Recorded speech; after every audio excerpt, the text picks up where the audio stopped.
जय हिंद साथियों, सभी साथियों को मेरा नमस्कार। साथियों, मैं डॉक्टर कुलदीप मलिक। जरा सोचिए कि इस वीडियो में आप सभी लोगों का ध्यान इस तरफ आकर्षित करना चाहता हूं कि हमारे देश के अंदर बहुत सारे लोग, ख़ास तौर से नेता, अपने हित के लिए धर्मों के ऊपर कुछ न कुछ, कभी न कभी, समय समय पर विवादित बयान देते रहते हैं। इन्हीं नेताओं में एक नेता जिनका नाम स्वामी प्रसाद मौर्य जी है, बार बार समय समय पर वे बयान देते रहते हैं। अभी भी उनका लेटेस्ट में एक बयान आया जिसमें उन्होंने हिंदू धर्म को एक धोखा बताया। उन्होंने कहा कि हिंदू धर्म नहीं, एक धोखा है। अगर इससे पहले की उनकी बयानबाजी की बात करें तो कुछ समय पहले उन्होंने रामचरितमानस को लेकर कोई बयान दिया था, उस पर पूरा विवाद हुआ।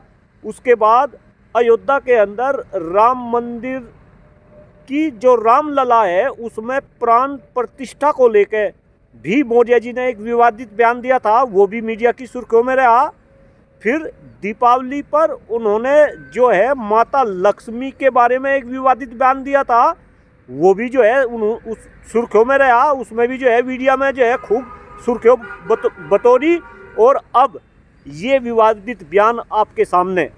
साथियों, आप सभी स्वामी प्रसाद मौर्य जी के बारे में जानते होंगे। फिलहाल समाजवादी पार्टी के अंदर है। इससे पहले की बात करें, ये भाजपा के अंदर रहे, 5 साल तक कैबिनेट में मंत्री रहे। और उससे पहले की अगर बात करें 2017 में ये बहुजन समाज पार्टी में थे। एक कद्दावर नेता माने जाते हैं अपने समाज के, लेकिन इस तरह के बयान देना इनकी फितरत। यहाँ इस वीडियो के माध्यम से मैं सभी लोगों को ये समझाने की कोशिश कर रहा कि इस तरह के विवादित बयान देकर लोग अपने आप को जो है सुर्खियों में बनाना चाहते हैं। कल भी इसी मुद्दे पे मैं एक टीवी डिबेट में था और जब बात ये हो रही थी कि भाई ये सुर्खियों में बनाना चाहते हैं, तो मैं वहाँ पे मीडिया में ये बता रहा कि ये तो विवादित बयान दे देते हैं, लेकिन इनको सुर्खियों में बनाने का काम इस देश की मीडिया करती है। क्यों भाई, कुछ लोग इस देश में दूसरे मुद्दों से लेकर भी बयान देते होंगे। मैं खुद शिक्षक हूँ, मैं प्रतिदिन शिक्षा क्षेत्र के बारे में चिल्लाता हूँ कि भाई कोई ना कोई शिक्षा क्षेत्र के ऊपर भी बात करे, तो मीडिया में इस बात को तवज्जो क्यों नहीं दी जाती। तो होता क्या है कि इस तरह के लोग बयान देते हैं और फिर इन बयान को जो है मीडिया वाले उछालते हैं और कहीं ना कहीं देश के जो 143 करोड़ लोग हैं उनका ध्यान असली मुद्दों से भटका के इस तरह के जाति धर्म संप्रदाय के मुद्दों में जो है वे उनको उलझा देते हैं और हम और आप सब इसमें उलझ जाते हैं।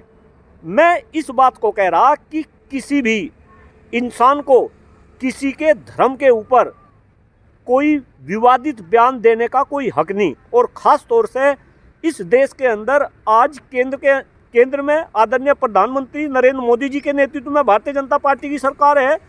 योगी जी के नेतृत्व में प्रदेश में जो है डबल इंजन की सरकार है।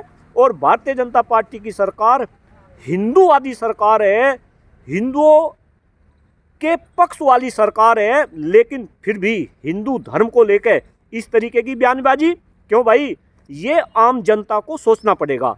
और मैं तो कल एक चैनल के माध्यम से ये भी अपील की कि क्या इस देश में ऐसा कानून नहीं बन सकता कि जो इस तरीके का बयान दे, भले ही वो कोई भी हो और वो किसी भी धर्म को लेकर बयानबाजी कर रहा, जो धर्म को लेकर बयानबाजी करे, क्या कोई कानून इस देश में ऐसा नहीं बन सकता कि उस पर उतनी कड़ी कार्रवाई हो कि आने वाले समय में कोई भी इंसान इस तरीके के बयान देते समय उसको 10 बार सोचना पड़े। और यहाँ तो ख़ास तौर से डबल इंजन की सरकार और केंद्र में मोदी जी की सरकार, भाई कानून बनाने में तो इस सरकार को जो है महारत हासिल है। ये तो बगैर संसद के अंदर बहस के बगैर भी जो है कानून बना देते हैं। आपने देखा होगा किसानों के विरुद्ध वे 3 कानून का भी एग्जाम्पल हमारे पास में है।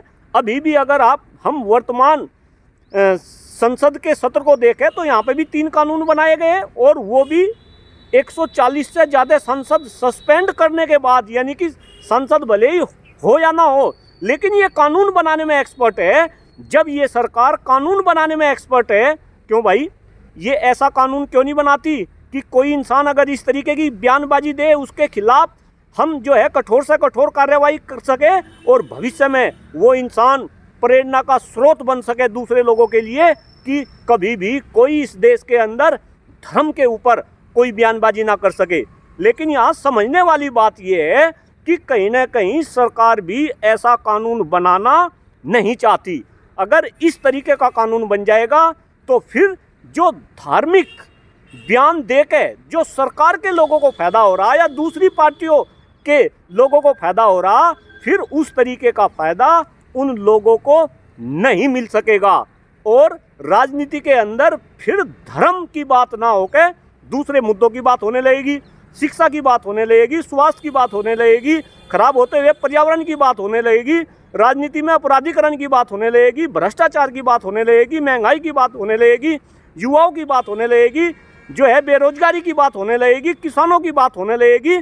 तो इस सारी बातों को हमें समझना पड़ेगा और कहीं ना कहीं हमें सरकार के ऊपर दबाव बनाना पड़ेगा कि जब आप इतने सारे कानून बना सकते हो, रिकॉर्ड तोड़ कानून को आप ख़त्म कर सकते हो, रिकॉर्ड तोड़ नए कानून बना सकते हो, तो फिर इस देश के अंदर ऐसा कानून क्यों नहीं बना सकते कि जो इस तरीके के विवादित बयान लोग देते हैं इन बयानों से बचा जा सके और देश की राजनीति के अंदर अच्छे लोग अच्छी बातें कर सके, अच्छे मुद्दों के ऊपर वाद विवाद कर सके।